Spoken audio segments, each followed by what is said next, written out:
ओम शांति। आज की तारीख है 27/4/2022। आज का मुरली का मुख्य सार है, बाबा कह रहे हैं, मीठे बच्चे श्रीमत पर चलकर अपने कर्मों को सुधारो, विकर्मों को भस्म करो। माला का दाना बनना है तो एक बाप के सिवाय दूसरा कोई याद न आए। आज का प्रश्न है, किन बच्चों की रक्षा बाप स्वतः करता है? उत्तर, जो जितना सफाई से चलते हैं, बाप से सदा सच्चे रहते हैं, उनकी रक्षा स्वतः होती रहती है। झूठा चलने वालों की रक्षा हो नहीं सकती। माया उन्हें बहुत खींचती रहती है, उनके लिए फिर सजा कायम हो जाती है। आज का दूसरा प्रश्न है, बच्चे रूहानी सर्जन से अपनी बीमारी छिपाते क्यों हैं? उत्तर है, क्योंकि उन्हें अपनी इज्जत का डर रहता है। जानते भी हैं, माया ने हमें धोखा दिया है, आंखें क्रिमिनल हो गई हैं, फिर भी बाप से छिपा लेते हैं। बाबा कहते हैं, बच्चे जितना तुम छिपाएंगे उतना नीचे गिरते जाएंगे। माया खा लेगी, फिर पढ़ाई छूट जाएगी। इसलिए बहुत खबरदार रहना, मन मत व आसुरी मत पर नहीं चलना। ओम शांति। रूहानी बाप रूहानी बच्चों को समझाते हैं, बच्चों ने यह निश्चय तो किया है कि रूहानी बाप ही आत्माओं को पढ़ाते हैं। इसलिए गायन है कि आत्मा परमात्मा अलग रहे बहुकाल।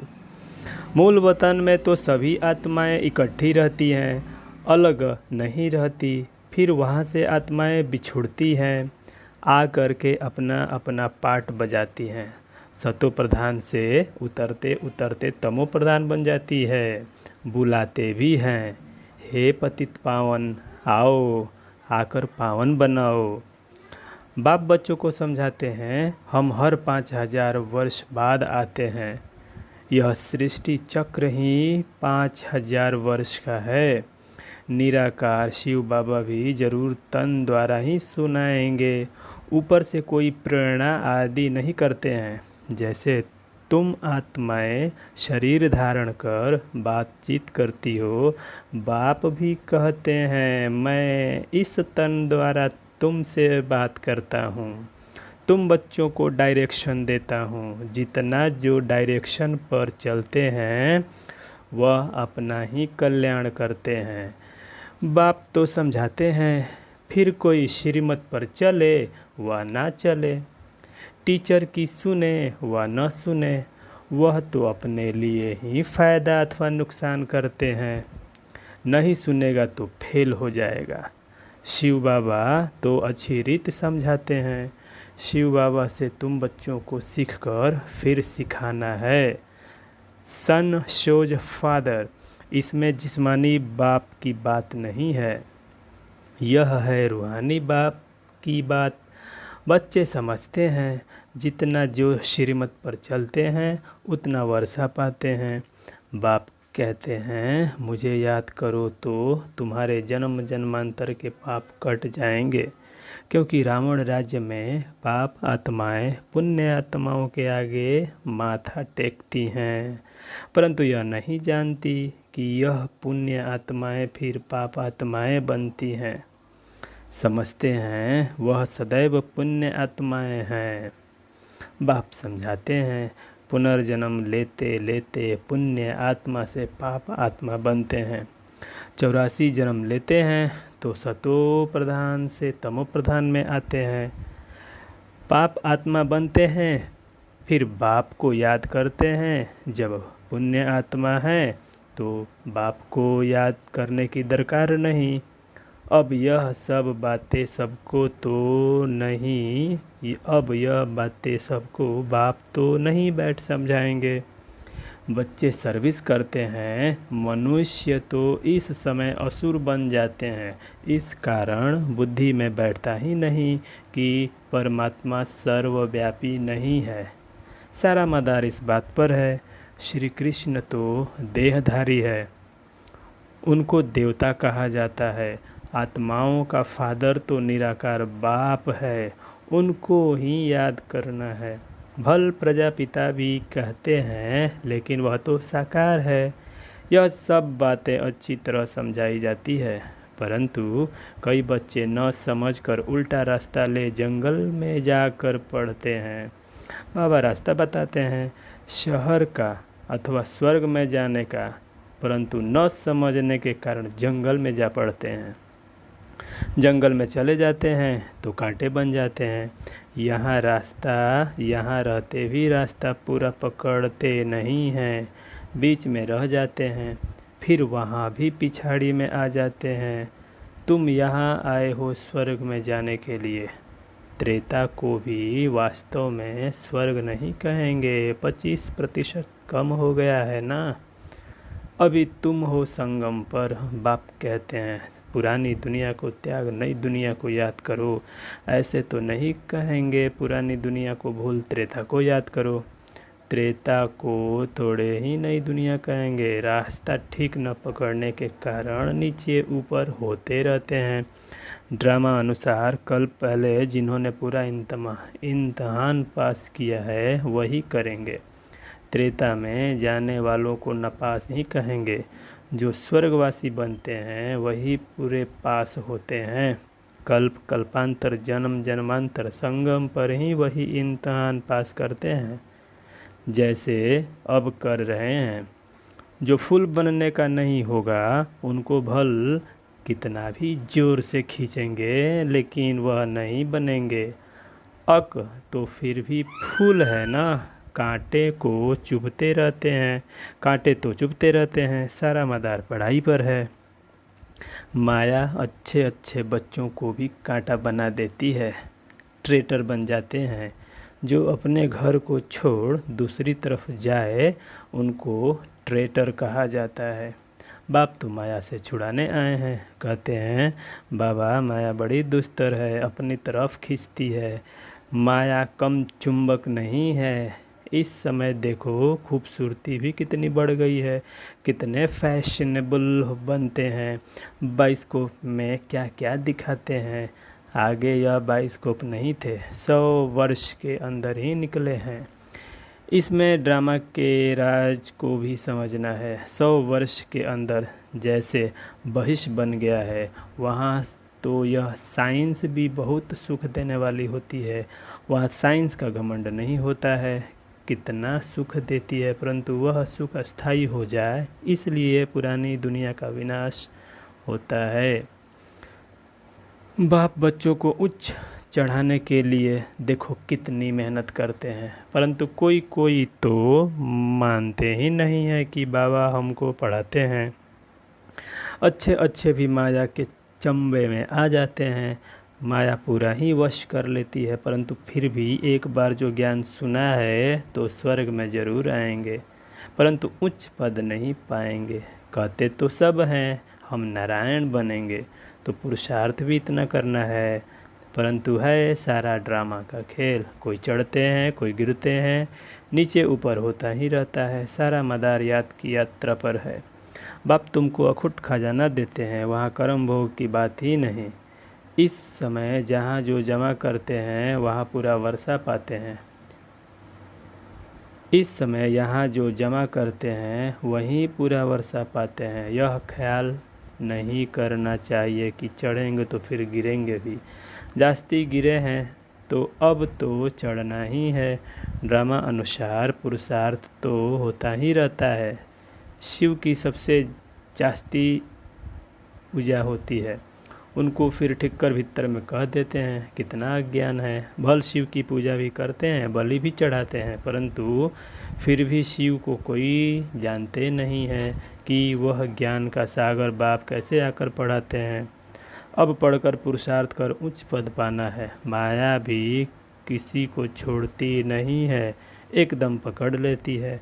बाबा कहते हैं बच्चे सच्चा सच्चा चार्ट लिखो।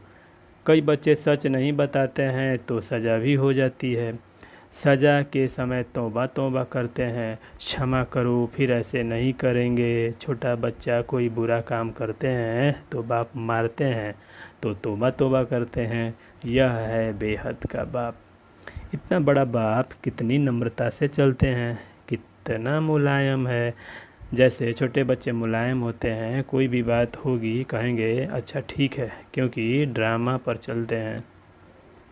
अच्छा भावी ऐसी थी, फिर समझाते हैं आगे ऐसा ना हो। श्रीमत और आसुरी मत, यह ब्रह्मा भी अलौकिक बाप है ना, फिर भी बेहद का बाप है। हद के बाप की भल कोई न माने, बेहद के बाप ने इसे निमित्त बनाया है तो इनका ज़रूर मानना चाहिए ना। इसलिए यह बाबा कहते हैं माया कोई कम नहीं है, उल्टा काम करा लेती है, समझना चाहिए। यह है ईश्वरीय मत। बाप कहते हैं इन द्वारा अगर ऐसी कोई मत मिल गई तो भी मैं ठीक कर दूंगा। बाबा ने रथ भी अनुभवी लिया है, कितनी गाली खाई है। बाबा के साथ बहुत सफाई से रहना चाहिए। जितना जो सफाई से चलेगा उतनी उनकी रक्षा होगी। झूठ चलन चलने वालों की रक्षा नहीं होती है, उनके लिए सज़ा कायम हो जाती है। माया नाक से पकड़ लेती है। बच्चे जानते हैं माया खा गई, इसलिए हमने पढ़ाई छोड़ दी। बाबा कहते हैं कुछ भी हो परंतु पढ़ाई कभी भी बंद नहीं करो। जो जैसा करेगा वैसा पाएगा। कब पाएगा? भविष्य में, क्योंकि अब दुनिया में चेंज होने वाली है। यह कोई नहीं जानते सिवाय तुम्हारे में भी बहुत बच्चे भूल जाते हैं। अगर याद में रहे तो खुशी भी रहे, परंतु माया एकदम भुला देती है। यह माया से लड़ाई अंत तक चलती रहेगी। अच्छे अच्छे बच्चे भी जानते हैं कि हमारे से यह हो गया, फिर सच नहीं बताते। इज्जत का डर रहता है, घुटका खाते रहते हैं। हाँ, कोई युगल हैं तो समझते हैं एक ने बताया तो हम भी बता दें। तकदीर में उच्च पद नहीं है तो सर्जन से छिपाते रहते हैं। जितना छिपाएंगे उतना नीचे गिरते जाएंगे। यह आंखें ऐसी हैं जो क्रिमिनल पने को छोड़ती नहीं है।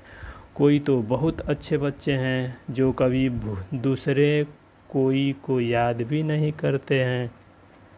जैसे पतिव्रता स्त्री की कब कोई पर पुरुष में दृष्टि नहीं जाती है तो बाप समझाते हैं अगर माला का दाना बनना है तो ऐसी अवस्था चाहिए। विश्व का मालिक बनना कोई कम बात है क्या? बेहद का बाप पढ़ाते हैं, बाकी क्या चाहिए। बाबा तुमको प्रैक्टिकल दिखाते हैं कि फलाने फलाने में यह खूबी है, इनमें यह है, तब नंबरवार याद प्यार देते हैं। यहाँ बैठे बैठे भी बाबा की बुद्धि सर्विसेबल बच्चों तरफ रहती है। अज्ञान काल में भी आज्ञाकारी बच्चों पर प्यार रहता है। बाबा जानते हैं मेरे कौन से बच्चे अच्छी सर्विस करते हैं।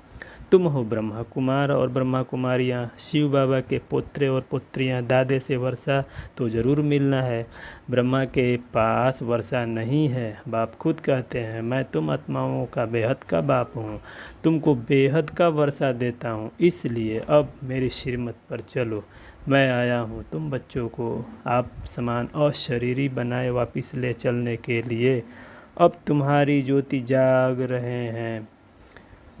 रहे हैं ज्ञान और योग से। अगर ज्ञान और योग में ठीक रीति न रहे तो धर्मराज के मोचरे खाने पड़ेंगे। इसलिए पहले अपने विकर्मों को भस्म करो। इस समय मनुष्य भल अपने को स्वर्ग में समझते हैं, परंतु यह है अल्पकाल का सुख। उनको बेहद का बाप वर्षा भी नहीं देते हैं।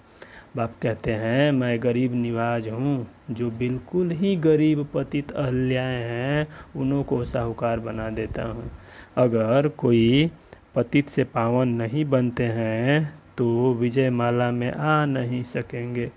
यह तो बेहद के बाप साथ सौदा करना होता है। बाबा यह तो सब मिट्टी में मिल जाना है, इसलिए हम आपके ऊपर बलिहार जाते हैं। यह सब कुछ आप ले लो, हमें स्वर्ग का मालिक बना दो।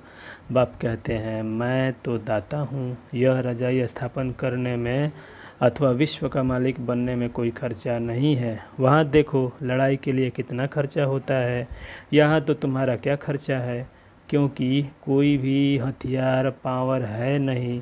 योग बल से विश्व के मालिक बनते हैं। वो लोग बाहुबल से इतना लड़ते हैं फिर भी विश्व का मालिक नहीं बन सकते हैं। ड्रामा में उन्हों का पार्ट ही नहीं है। सच्चा सच्चा राजयोग बेहद का बाप ही सिखलाते हैं। तुम जानते हो राजयोग से परमपिता परमात्मा ने स्वर्ग की स्थापना की थी। अभी तुम संगम युग पर पढ़ रहे हो और पढ़ाई अनुसार ही नंबरवार पद मिलेगा। अच्छा, मीठे मीठे सिकिल दे बच्चों प्रति माता पिता बाप दादा का याद प्यार और गुड मॉर्निंग। रूहानी बाप की रूहानी बच्चों को नमस्ते। हम रूहानी बच्चों की रूहानी बाप दादा को याद प्यार गुड मॉर्निंग और नमस्ते। धारणा के लिए मुख्य सार है।